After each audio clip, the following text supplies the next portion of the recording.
Hello, everyone, and welcome back to the Rundown, where we talk about 2A news and conservative views. I will be your host today, Craig DeLuz, coming at you from the West Coast, the left coast, behind the Iron Curtain, otherwise known as the Sierras. And today, today is Throat Punch Thursday. Guess what day it is? Guess what day it is? Who's ready? It's Throat Punch Thursday, bitch.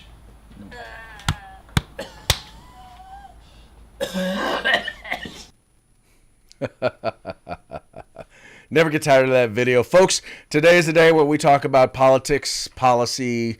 You know, today's the day, on Thursdays is the day we really do our best to try and hit liberals right in the throat because, well, so many of the things that come out of their mouths, or as some would say, their pie hole, is just so intensely wrong that sometimes, the only way in which to shut them up is just, little play out right there.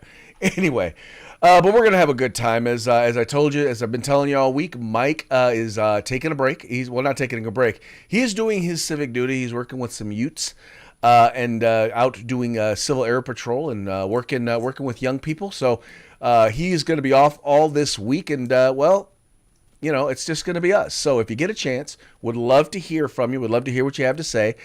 Keep in mind, this program, if you're watching us on Facebook, if you're watching us on YouTube, if you're watching us on Rumble, if you're watching us on OpsLens, know that I'm following your comments and will respond to your comments. Share it with the audience if I think it is appropriate. So once again, this show is live at 3 p.m. Pacific, 6 p.m. Eastern. Those of y'all in the middle of the nation, you know where you fit in with those two. Anyway, let's get into today's program because I got a video at the end that you have to see. And I'm going to tell you now because you have to see this because it is part of Throat Punch Thursday. I don't want y'all. Some of y'all leave before the parting shots. And I want you to be here. I want you to see the parting shots because I think you all will definitely enjoy seeing this video. Definitely, it involves a punch to the throat of someone on the left. In any case, let's pay the bills and let's give a quick shout out to our sponsors. We're going to start with Hitman Industries. If you are looking to either rebarrel your current firearm, your current rifle, or maybe you're looking to do a brand new build, maybe looking to do a home build. Well, there's no better place for you to go to get your barrels than Hitman Industries. They have rifle and pistol length barrels available for you today. They even have Glock barrels. All you got to do is go to their website, hitmanindustries.net. Check them out today. Then we've got the California Republican Assembly working to help elect conservatives at all levels of government, from school board all the way up to President of the United States. Ronald Reagan once referred to CRA as the conscience of the Republican Party. Check them out at cragop.org. That's cragop.org. And then we've got Hog Holsters, the place to go to get your concealed carry or tactical holsters inside the waistband, outside the waistband. No matter what firearm you have, no matter what setup you have, what optics you may have on there, what light you may have on there, trust me, they have a holster that will work for you. Just go to hogholsters.com. Make sure you use the discount code The Rundown, all caps, no spaces, one word, and get a discount on us. Once again, that's hogholsters.com. And then finally, the place to get all of your outdoor gear, all of your tactical gear, cold weather gear, hot weather gear, wet weather gear. You know what I'm talking about, right? I'm talking about uscombatgear.com. Great selection, low prices, fast shipping, and once again, veteran owned and operated, great selection. Check them out today, uscombatgear.com. All right, now we're going to get into today's stories, and we're going to start, we're going to start talking about the presidential race. And I know some of y'all are getting sick and tired. Some of y'all are probably like, there are other things in the news. And we do talk about other things in the news. But the biggest thing that seems to be in the news these days, quite frankly, is it's the race for the presidency. And it's the utter meltdown of starting with Joe Biden, the corpse and chief. It's starting with him. It seems to be a complete and utter meltdown. But with that, the rest of the Democratic Party also seems to be joining him once again in this epic meltdown. You're seeing donors who are basically deciding that, we're not going to give any more money to the president. Even though he's got a huge war chest that he's sitting on right now, In many cases, they're saying it's not going to be enough for him to be able to pull off a victory. But major donors are now seeing what anyone who was actually paying attention or didn't buy into everything that the left-wing media was telling them. They're now seeing what we're seeing, what we've seen for 3.5 years, and that is that Joe Biden is not mentally nor physically capable of actually being able to be president. Right? We all know. I mean, there was a poll that was done, and something like 80% of the people, 80% of voters believe that someone else is running the country. They do not believe that Joe Biden is running the country. There's a reason why Hunter Biden and or Jill Biden, Dr. Jill Biden, his wife, the doctor that's not a doctor, is in all of these meetings with him, and that largely has to do with the fact that they know that he is not capable of making these. He's not capable of it. I'm just gonna be honest, and quite frankly, there aren't many 81-year-olds who could handle the stress of being president of the United States. There really aren't. It is a stressful job, and one of the things, as I've said before, one of the reasons why I believe that Donald Trump was able to handle it even at his advanced age was his schedule as president of the United States was not very much different than it was as running his own corporation. He was up early, he was up late, he was always on the move, he was always in meetings on the regular. I mean, going through meetings regularly. Anyway, the point that I'm making here is, you remember when Donald Trump was running in 2016, and they basically said that he was racist, that it would be an end of democracy should he get elected president. He became president. They continue to call him a racist. They continue to call him a fascist. And guess what? Democracy didn't end. Fast forward to 2020. They said the same exact thing. They called him Hitler. Oh, that's what I forgot. That's their usual tactic. They call him Hitler. They called him Hitler. They said he's a fascist. They said he's a racist. And he lost. And guess what? Democracy didn't go anywhere. Well, now, once again, as we talked about in the last one, the Babylon Bee article, the Babylon Bee headline, where they said that Democrats basically were planning a foolproof way in which to beat Donald Trump, and that was to, call him a racist or call him Hitler, which is what they usually did. Well, now that they see what's going on, let's just say that they're a little less inclined to believe, or at least behind closed doors, they are admitting that maybe, just maybe, Donald Trump is not the existential threat to democracy. And this is being reported over at Fox News.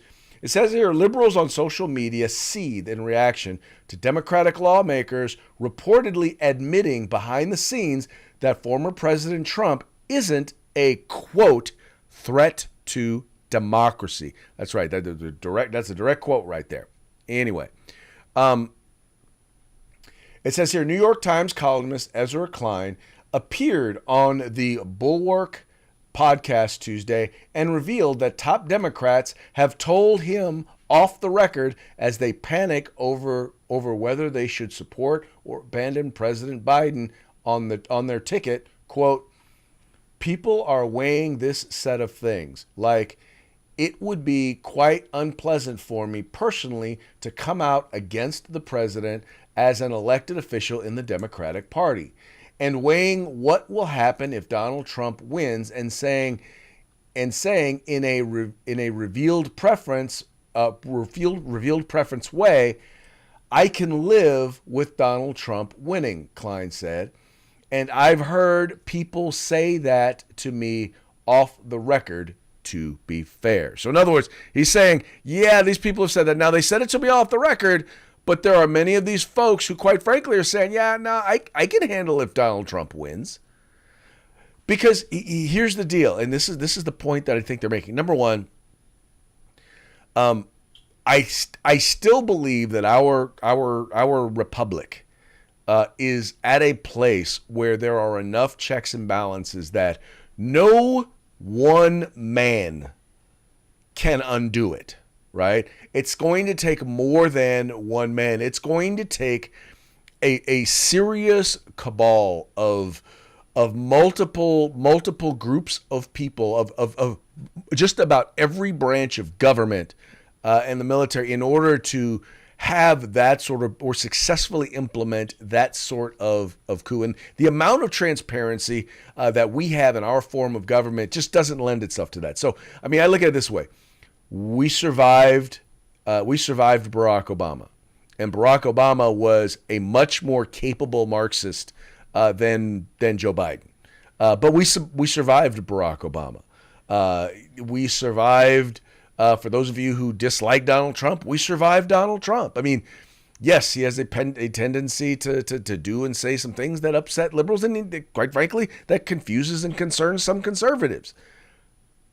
But we survived him, and not only did we survive Donald Trump, but we thrived under Donald Trump. The economy thrived.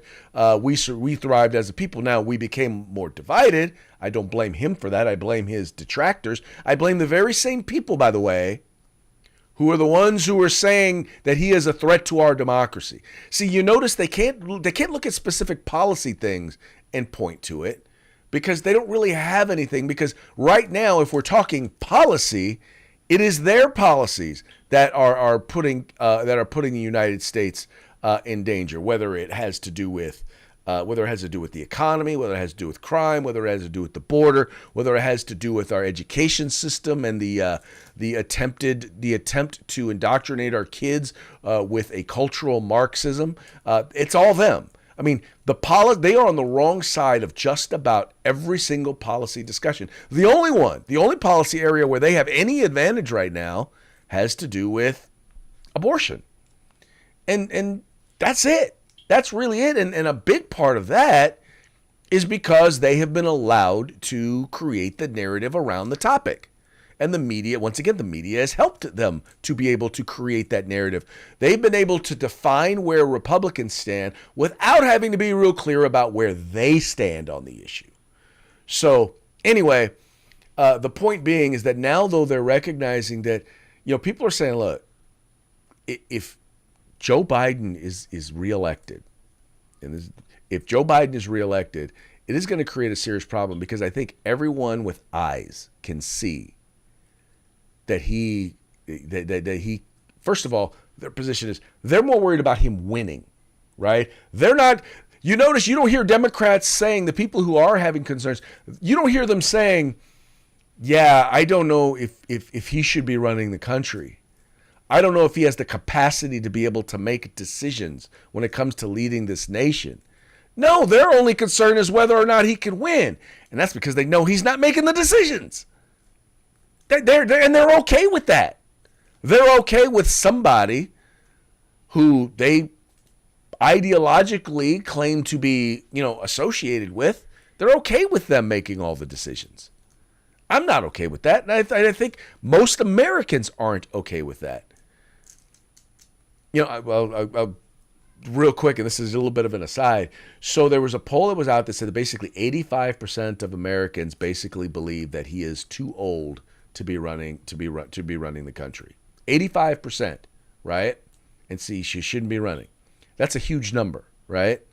But yet in the polls, it's practically a dead heat. I mean, you've got 42, 43. That means that there are a huge percentage of people, a significant percentage of people, who are going to vote for Joe Biden knowing he does not have the mental or physical capacity to run the country. They are literally more willing to vote for the Walking Dead than they are to vote for Donald Trump. And now we're finding out from the Democratic leadership, from some Democratic leaders, and that's what this article is all about, that, yeah, no, he's not so bad. I mean, we'll survive him is kind of their perspective. We survived him. We survived 4 years of him. We'll survive 4 more. That is kind of sad. But once again, the media, the mainstream media is not going to report on a lot of this stuff. They're just not. But you know what? The alternative media, conservative media, they are going to report on this stuff. Us here at the Rundown, that we're going to report on this stuff. So anyway, yeah, he's not so bad. He's not, or at least put it this way, when I say not so bad, he's not a threat to our democracy. There you go. All right, moving on to our next story.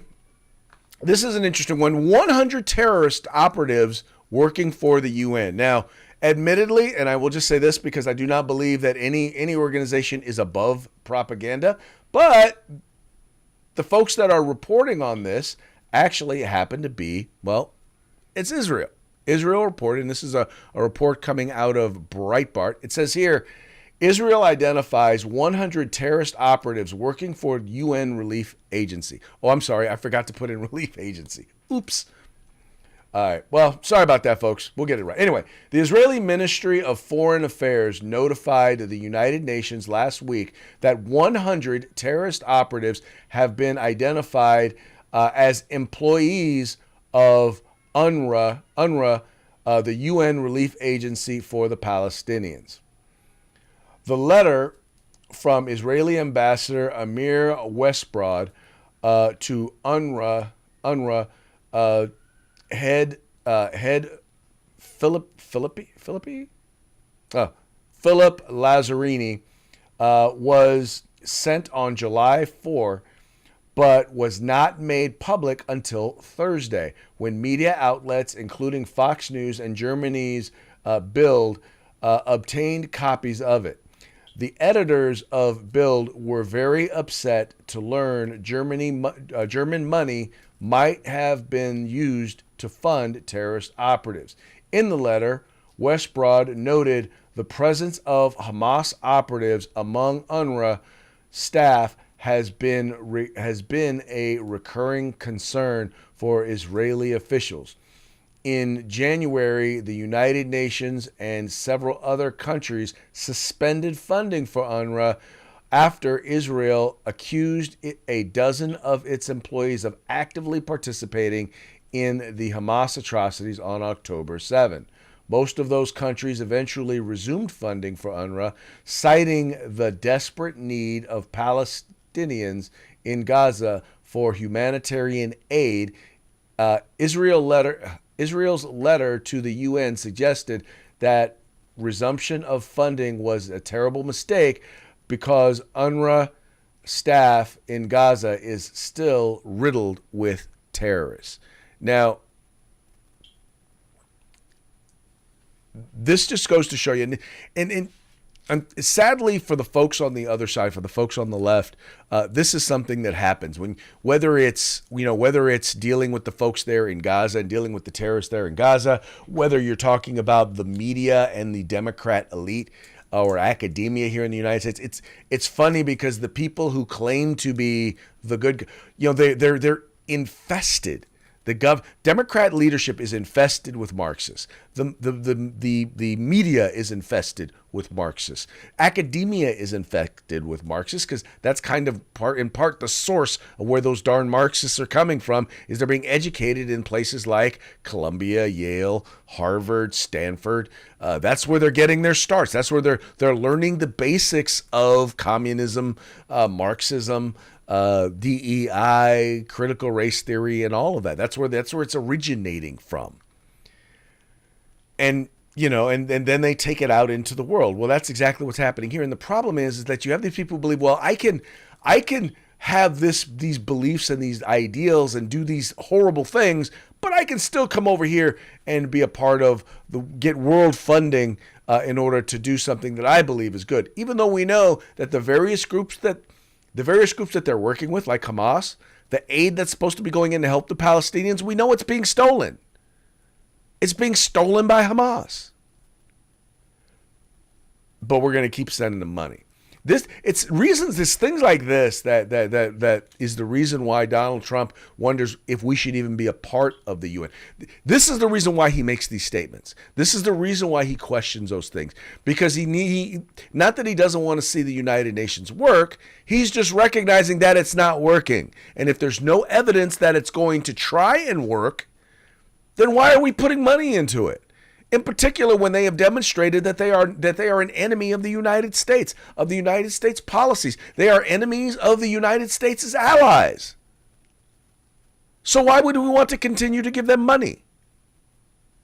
Makes no sense to me. Does it make sense to you? Would you give money to somebody who's constantly attacking you, attacking your family, attacking your friends, attacking your allies, your business partners? No, you wouldn't. You would question whether or not we ought to be a part of that. But, that sort of common sense doesn't, common sense is not that common. That's why I like to call it uncommon sense. And another area of uncommon sense has to do with employment policy and business policy and economic policy in the state of California. And now we are starting to see happen what we always knew would happen, and that is that California is being hit with massive layoffs. Here, and this is being reported by Newsweek. So once again, not a conservative rag, as some folks would try to have you believe. But here you have, once again, from Newsweek, California hit by mass layoffs. Excuse me. Intuit, the California software company known for its products like TurboTax, Credit Karma, and MailChimp, announced Wednesday that it is laying off 1,800 employees, or 10% of its entire workforce, as it prepares for the AI revolution. Local news outlet SF Gate reported that nearly 600 employees will lose their jobs in California, including 384 in Mountain View and 215 in San Diego. It's not the first time that the tech sector has faced mass layoffs in recent years, with the pandemic sparking a sudden downturn for the industry. In 2023 alone, more than 260,000 people lost their jobs in the sector. That was reported by NPR. A note to employees, Intuit CEO Sasan Godarzi wrote that the company is currently, quote, in a position of strength to make the most out of innovation brought by artificial intelligence, but it must accelerate. It must accelerate our innovation and investments in the areas that are most important to our future success. With this in mind, she added, the company has made some extremely painful decisions, including laying off hundreds of staff members. Now, once again, this is not something new for California. California has been seeing a significant downturn in employment. It's something that you don't hear much from. Gavin Newsom is not out there touting this, but like a lot of the jobs that have been created in the state of California, they were paid for with government money, meaning money that was coming in particular from the federal government, money that was coming from state government. In fact, California has been bleeding private sector jobs for years. Our economy, to a large degree, has been propped up.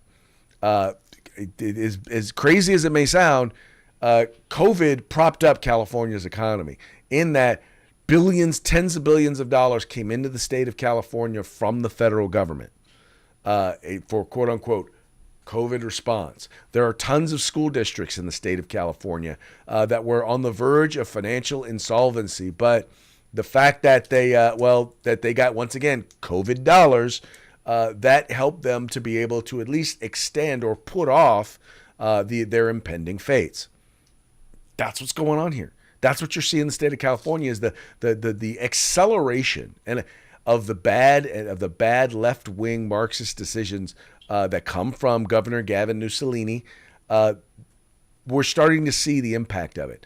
Jerry Brown, when he was governor, he knew that because Democrats controlled both houses of the legislature, the judiciary, and all the offices in the executive, he understood that somebody needed to be the adult in the room. And so there were often times when he realized he had to say no. And the problem is Gavin Newsom is not that politically astute to where he understands that. He doesn't get that. He will say yes to anything that will make him look good, or that will make him look good in the media's eyes. He'll say yes to anything, and sadly, that is that's who dude is. That's all I can tell you is that's who dude is.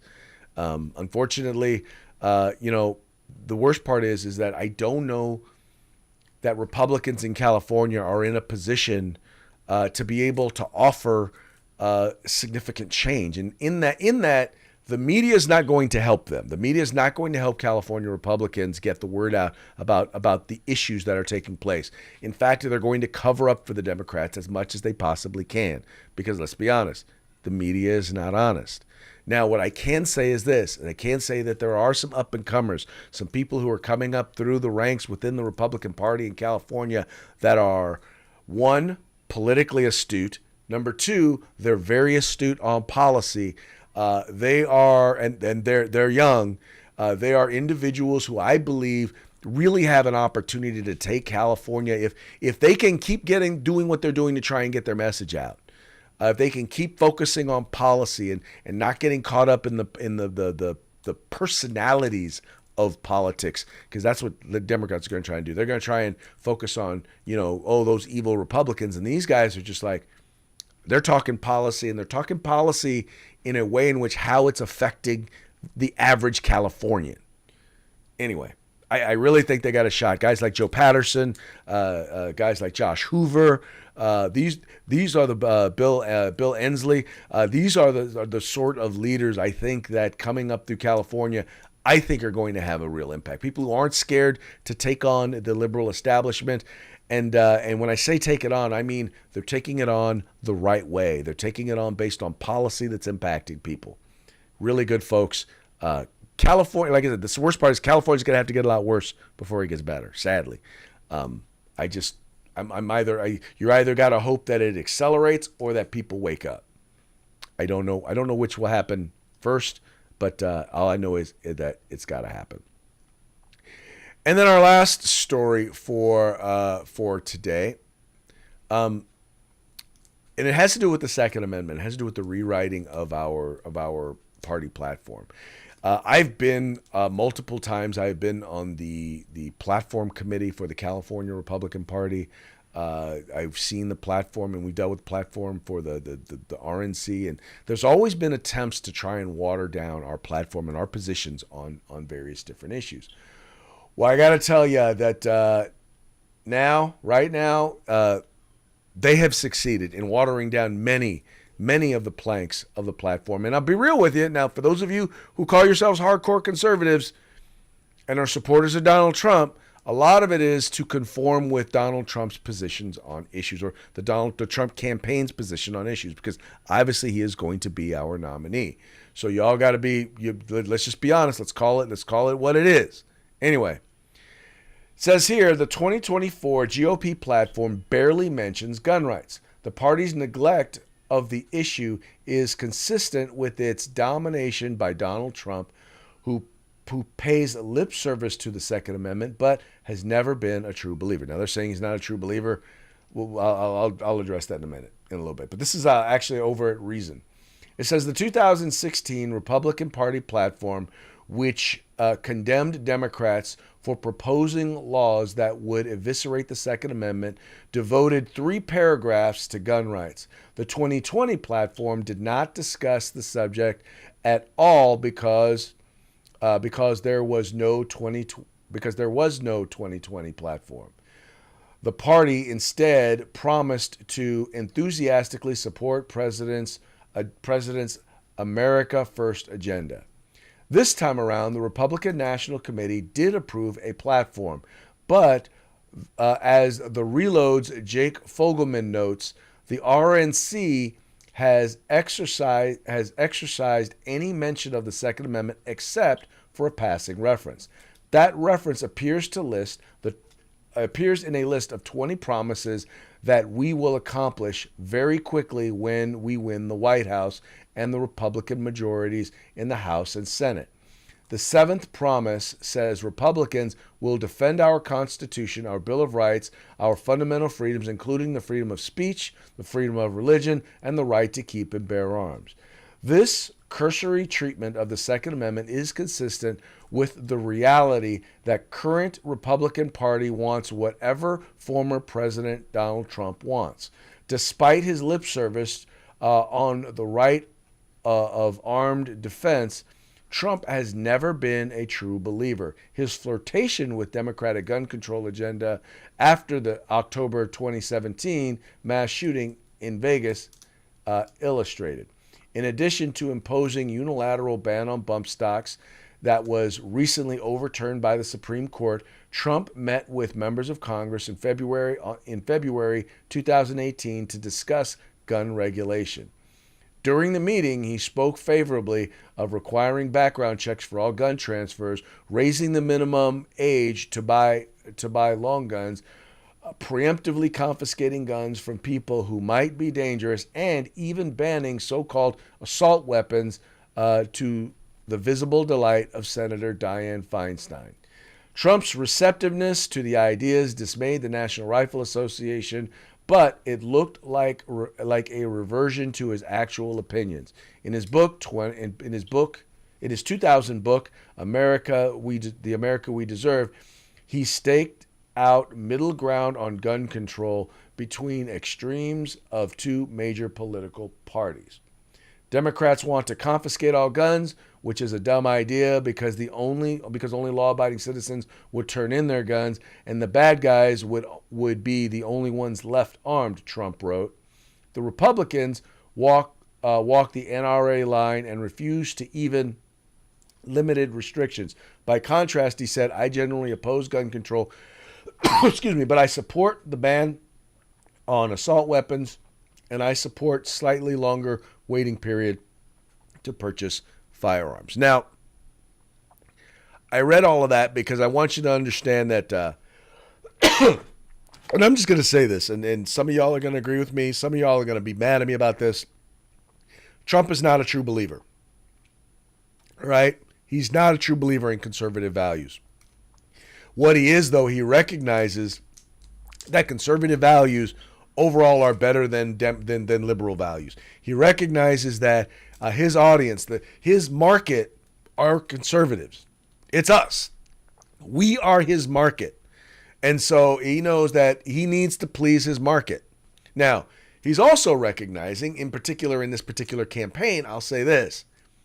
He's realizing that he needs to win. And he believes by taking middle-of-the-road positions, that is how he's going to win. The question is going to be, is that how he is going to govern? Now, I will be the first to tell you, and I've said this before, I did not vote for Donald Trump in 2016 because I did not believe he would govern as a conservative. For many of the reasons stated right here. In his book, he took a lot of moderate or left-wing positions on a lot of issues before he decided to run for president. Then all of a sudden he decided to run for president and things changed. Okay, I get that. But no, I'm sorry. I had no faith. I mean, why would I vote for somebody who I had no faith is going to govern according to the values that I believe in? So I decided to vote for myself for president. Now, I've also said since that election, I'm very, very glad to say that I was wrong, right? He was right, or he did good on a number of issues, on a lot of issues. He did some things that I disagree with. They mentioned the bump stock thing. They mentioned the, take the guns first and due process later. They mentioned that, right? Truth be told, when it came to the Second Amendment, there was only one thing that Donald Trump did, and that was he appointed 3 Supreme Court justices who were advocates of the Second Amendment. That's how we got Bruin, right? But it wasn't just that. That's how we got the overturning of the Chevron decision. That's how we got the restrictions on the bureaucratic state. Once again, came from that Supreme Court. That's how we got the Dobbs decision. That's how we got basically, once again, that's how we got it so that an abortion, the right to kill your child in the womb, was no longer a constitutional right, but was actually now available. Now we can actually debate it and discuss it in public, whether or not it should be legal. Now, I happen to believe it should be illegal. There are people who don't. But as long as Roe was the law of the land, we couldn't even have that discussion. Well, now we can. And now we are. In many states, we are having that discussion. And that's a discussion that needs to happen, that needs to take place. Because I happen to believe that that is a genocide of prolific importance that we need to address. Anyway, all that having been said, people look to the party platform to know exactly what it is that you believe and what you stand for. And sadly, what this does is it waters it down to where I don't know if Republicans actually support the Second Amendment. I can tell you this. When I worked for the Firearms Policy Coalition, there were a number of times where Republicans demonstrated a lack of understanding, or at least a lack of commitment. When I say a lack of commitment, I'll say this. There's law and order Republicans, and then there's individual liberty Republicans. And I think that most Republicans believe in both, but one are willing to put one over the other. I think the people who are willing to kind of acquiesce and kind of soften on gun control and be a little bit more open to things like that, I think they're part of the law and order group as opposed to the individual liberty group. I happen to be a member of the individual liberty group. I believe that, anyway, I believe in individual rights. I believe in individual rights and liberties.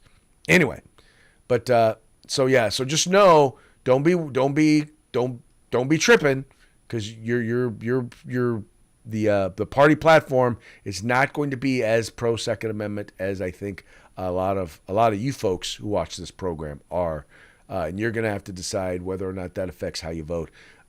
What I will say is this: I am 99.9% sure it is better than anything that the Democrats have in their party platform when it comes to the Second Amendment. All right, folks, well, hey, that brings us to our parting shots. Parting shots are brought to you by Hog Holsters. Just go to hogholsters.com. Use discount code The Rundown. All caps, no spaces, one word. Get your Hog Holster today. All right, so all three of our parting shots are coming to us courtesy of the Babylon Bee, and including our last. Anyway, let's get into it. So this first one here is, and you've heard me talk a lot about this, about the media and their position and the fact that they literally have lied to us for years about the fitness of President Biden. Once again, from the Babylon Bee, media who refused to report on Biden's decline, furious that nobody reported on Biden's decline. Just so you guys know, I actually have an op-ed piece that's going to be coming out here pretty soon. We're still working to get it placed, but you will love this. You will love this piece. Anyway, but yeah, so pretty much we've had this conversation. I don't know that I need to explain this one too much. Then you've got a lot of the talk that's been going on about this Project 2025, which basically, here's their concern. It says, Democrats warn of terrifying fascist state where governments shrink and people can afford groceries. That is just evil. People being able to afford groceries, we can't have it. Okay. Now, before I show you the last one, you need to watch this video, and it's a little long. It's about 4.5 minutes, but it's good. So Ben Shapiro was testifying before a House committee, and Eric Swalwell decided that he was going to ask him a bunch of questions. He was supposed to be there to talk about fairness in media, or actually, he was talking about advertising in media. He was talking about, well, I won't get into. He was supposed to be there to talk about advertising in media, and for some reason, Eric Swalwell decided to question him on a bunch of issues. And I think after this, you will totally 100% get the last of our parting shots. So check it out. You probably want less bureaucracy, right? I do. I want less bureaucracy. You want more efficiency? I do. I want more efficiency. You want taxpayer money spent wisely? I do. Congrats on becoming a Republican. Yeah. Yeah. My parents would be proud. Mass deportations, it calls for that. Do you support that part? I support the deportation of any illegal immigrant who is in the United States who is not of benefit to the generalized American public. So if they're picking agriculture that puts food on the tables of everyday Americans, they've never committed a crime inside the United States, they didn't come across with documents, should they be deported? If they have not paid taxes and if their draw on the taxpayer benefits are larger than the contribution they are making to the economy, or if they're involved in criminal activity, they should be deported. How do we measure that? The same way that the IRS measures my income every year. It seems like if the IRS can track down every aspect of every receipt that I've ever submitted, and So they can do so for hundreds of millions of other Americans, they can do that for illegal immigrants as well, except for the fact that no one knows how many are in the country thanks to this administration. So you would be cool with creating a system where they could pay those taxes if they wanted to and then stay and work and put food on our table? It depends on how long it would take for them to pay the taxes, and they would also have to go presumably to the back of the line, although I'm not sure why I'm testifying about immigration policy at this point. How about banning the abortion pill? That's part of Project 2025. Do you support that part? I think that that's a state-by-state issue on a personal level. I'm just asking you. Sure, I'm a fully pro-life person, which means that I'm not in favor of the distribution of the abortion pill. Banning same-sex marriage. What about that part? I am in favor of traditional marriage between a man and a woman, and I'm perfectly fine with anyone having any sort of voluntary sexual arrangement they seek. That's a different thing from whether the government should attach benefits to that personal relationship. But you think it's a sin to have same-sex marriage? I mean, I'm confused. Are you asking me as a religious Jew what I think about biblically? I'm just asking, is it a sin to be gay? Is it a sin to be gay? I mean, how long do we have here? 2 minutes? I mean, if the basic idea is that sexual orientation is up for government regulation, I'm not in favor of the government regulating the private consenting sexual activity of adults. That is a different thing, once again, from whether the government ought to engage in actual benefits for particular sexual arrangements that adults make. But again, just you to me, is it a sin or not? From a religious Jewish perspective, orientation is not a sin, but activity is. That's also the same perspective of most major religions, so far as I'm aware. Okay. And how about cutting Social Security? Do you support that part of 2025? I'm not sure what Project 2025's position on Social Security is. I'm in favor of the restructuring of Social Security along the lines of privatization and lowering and increasing the retirement age, because you, as well as every other congressperson, knows Social Security is going to go bankrupt, and yet everyone seems to have an interest in lying about it for the next decade and a half until we have to take austerity measures or radically increase inflation or taxes.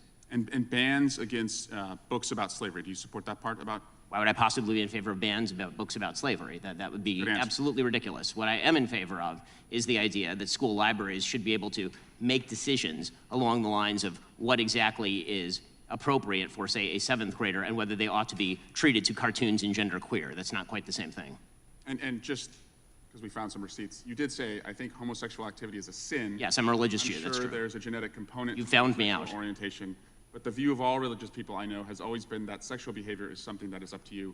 And you said, I may have a desire to sleep with many women, but I do not. I agree with me. Yes, that's true. Congratulations on your, I'm sure it's very hard to restrain yourself.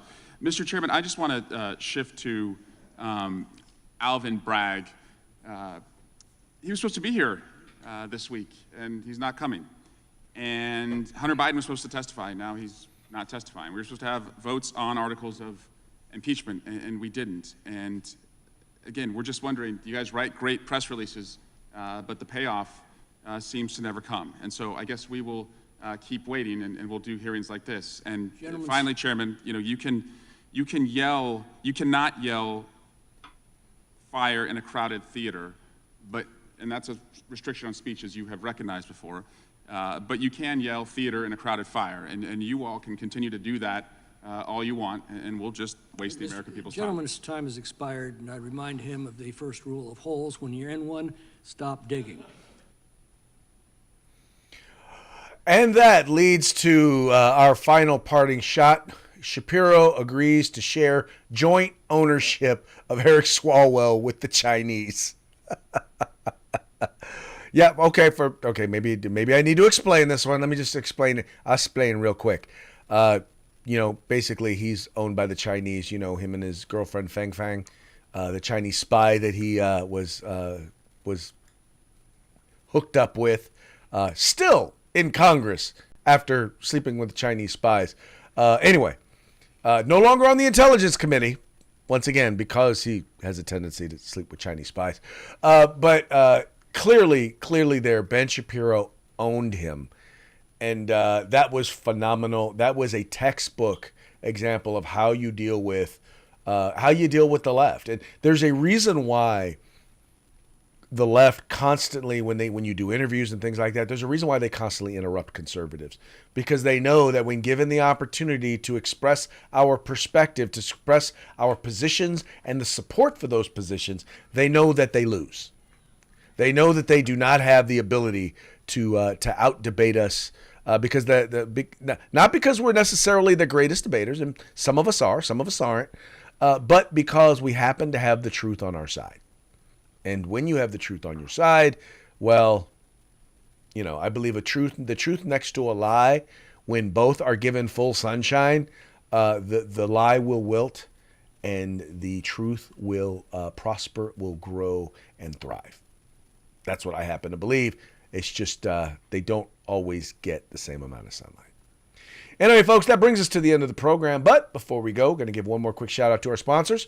Hitman Industries, rifle and pistol caliber barrels available for you today at hitmanindustries.net. The California Republican Assembly. If you want to be a part of California's future today, join CRA. And then you got Hog Holsters. Just go to hogholsters.com. Use the discount code, the rundown, all caps. No spaces, one word. Get your Hog Holster at discount today. And then finally, the place to get all things tactical, except for the gun, uscombatgear.com. That's going to be it for today. We will be back tomorrow on Free for All Friday. We will have a good time. Till then, y'all take care. Y'all stay safe. Get a chance, send a few down range. We will see you mañana.